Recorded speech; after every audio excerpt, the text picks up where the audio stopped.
चांद से 153 किलोमीटर ऊंचाई पर चंद्रयान 3 ने रचा इतिहास। इसरो ने दबाया चंद्रयान का ब्रह्मास्त्र बटन तो यान ने कर दिया खेल। देखते देखते इसरो ने करोड़ों भारतीयों को दे दी बड़ी खुशखबरी। चांद के बेहद करीब पहुंचा चंद्रयान 3, लैंडिंग प्रक्रिया हुई शुरू।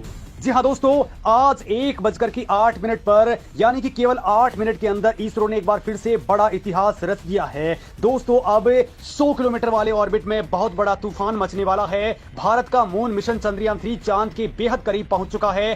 चांद के आखिरी ऑर्बिट में यानी कि चांद से करीब 153 किलोमीटर की दूरी पर उसने प्रपल्सन मॉड्यूल से लैंडर को अलग कर लिया है। अब दोस्तों, इसरो ने करोड़ों भारतीयों को वो बड़ी गुड न्यूज दे दी है जो आप 1 महीने से इंतजार कर रहे थे। मतलब अब हमारा चंद्रयान 3 लैंडिंग की प्रोसेस स्टार्ट कर चुका है। केवल 6 दिन बचे हैं दोस्तों और भारत अब दक्षिण ध्रुव के ऊपर बड़ा इतिहास लिखने की ओर आगे बढ़ चुका है। सबसे बड़ी डिफिकल्टी को भारत ने अब पूरा कर लिया है। बड़ी बात यह है कि तुरंत ही लैंडर की स्ट्रॉन्ग एआई ने काम करना स्टार्ट कर दिया है। इसरो को जैसे ही ये न्यूज मिली है वैसे ही इसरो के वैज्ञानिक भी झूम उठे हैं। यानी दोस्तों, अब केवल लास्ट वाला टाइम ही बचा हुआ है जब हमारा यान वहां पर लैंड कर जाएगा। दोस्तों, इसरो ने इसका औपचारिक ऐलान भी कर दिया है। Propulsion module and lunar module together is doing has done the job today.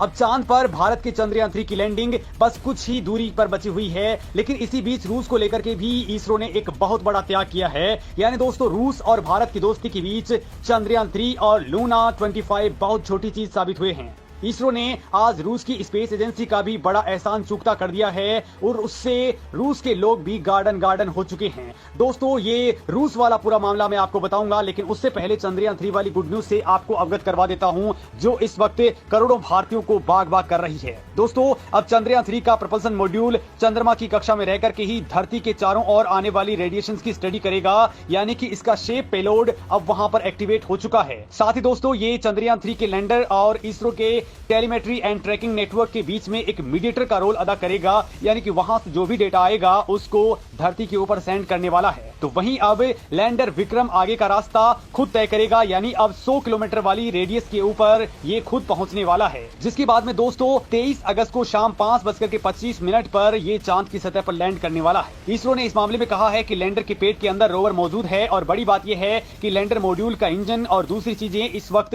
बिल्कुल ठीक तरीके से काम कर रही हैं। अलग अलग होने के बाद लैंडर अपने पैरों पर खड़ा हो चुका है। मतलब उसके पास पूरी क्षमता फिलहाल मौजूद है। ये प्रोसेस चंद्रयान 2 के समय भी सफलतापूर्वक कर ली गई थी। उस समय भी लैंडर अलग होकर के चांद की तरफ बढ़ चुका था, लेकिन 2.1 किलोमीटर की दूरी बाकी थी। तभी स्पीड अनकंट्रोल हो गई और इसकी क्रैश लैंडिंग हुई। मतलब दोस्तों, अब लैंडिंग के आखिरी 15 मिनट ही बस खौफनाक साबित होने वाले हैं, लेकिन उसकी भी इसरो ने पूरी तैयारी कर रखी है। मतलब दोस्तों, बाकी सब कुछ ठीक है। अगला पड़ाव तब आने वाला है जब लैंडर चांद से 30 किलोमीटर की दूरी पर पहुंच जाएगा और वहां पर वो चांद की सतह पर धीरे धीरे नीचे उतरने की प्रोसेस को स्टार्ट कर देगा।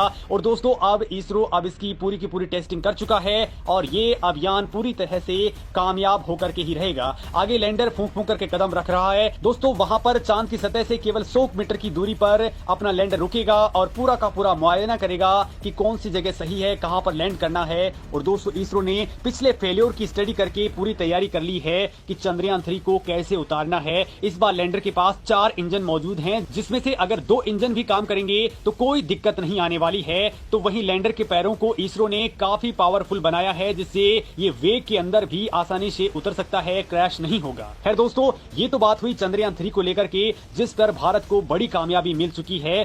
लेकिन दोस्तों, इसी बीच रूस को लेकर के भी एक बड़ी खबर है। रूस के लूनर मिशन लूना 25 पर दुनिया की नजरें टिकी हुई हैं। लूना 25 को लेकर के रूसी अंतरिक्ष एजेंसी रोसकोस्मोस ने कहा है कि रूस का लूनर अंतरिक्ष यान चंद्रमा की कक्षा में एंट्री मार चुका है। यानी ये सतह से 100 किलोमीटर ऊपर वाले ऑर्बिट में चक्कर लगा रहा है। यानी गोलाकार ऑर्बिट में इस वक्त ये पहुंच चुका है। लूना 25 करीब 5 दिनों तक इसी कक्षा के अंदर चक्कर लगाएगा और फिर ये 21 अगस्त को चंद्रमा के दक्षिण ध्रुव पर सॉफ्ट लैंडिंग के लिए अपना रास्ता बनाएगा। लूना 25 का लक्ष्य दक्षिण ध्रुव पर 1 साल तक अपने मिशन को अंजाम देना है। दोस्तों, ये वही जगह है जहां पर भारत के वैज्ञानिकों ने गड्ढों में जमे हुए पानी के निशानों का पता लगाया है और यहीं पर लूना 25 जा रहा है। लेकिन इस यान को लेकर के एक बड़ी खबर सामने आई है जो आपको भी हैरान करके रख देगी। रूस के लूना 25 ने तोड़ा इसरो के चंद्रयान 3 का सपना, लेकिन भारत ने रूस से दोस्ती के लिए चांद पर दे दी कुर्बानी। इसरो से बाहर आई ऐसी खबर कि झूम उठे रूसी लोग। रूस के यान के लिए इसरो ने कर दिया बड़ा कमाल।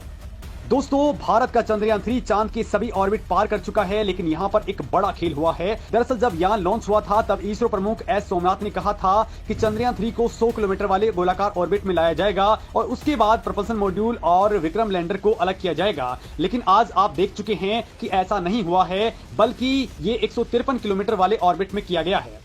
मतलब दोस्तों हमने जो आपको एक दिन पहले बताया था कि रूस के यान के लिए भारत ने बड़ा कमाल किया है, वो अब पूरी तरह से सच साबित हो चुका है और इसरो से जो खबर आ रही है वो भी इस पर पुष्टि कर रही है। बड़ी बात यह है कि साल 2019 में चंद्रयान 2 के समय भी 100 किलोमीटर की गोलाकार ऑर्बिट के पास में ही यानी कि 119 गुना 127 किलोमीटर में सेपरेशन हुआ था, लेकिन इस बार तो बहुत ज्यादा दूरी पर यह काम कर डाला गया है। दोस्तों ये सवाल हर किसी के दिमाग में उमड़ रहा था कि चंद्रयान 3 के साथ में ऐसा क्यों किया गया है। तो इसको लेकर के दोस्तों इसरो के एक सीनियर साइंटिस्ट ने बताया है कि चंद्रयान को 100 किलोमीटर की गोलाकार ऑर्बिट में डालने की प्लानिंग थी, लेकिन बाद में अचानक से इसे 150 किलोमीटर के पास करने की ठान ली गई। मतलब इसरो ने यहाँ पर अपना प्लान चेंज कर दिया, क्योंकि इसके लिए एक्सपर्ट्स भी रूस वाले यान को जिम्मेदार मान रहे थे। उसको क्लियर पास देने के लिए दोस्तों इसरो ने एक काम किया है। हालांकि इसको लेकर के इसरो ने बाहर कोई भी बात नहीं की है, लेकिन ये जगजाहिर सी बात है कि इसरो जो प्लानिंग कर रहा था वो क्लियरली इसी की और इंडिकेशन कर रहे थे। यानी दोस्तों दोनों ही यान एक दूसरे के बीच में नहीं आए।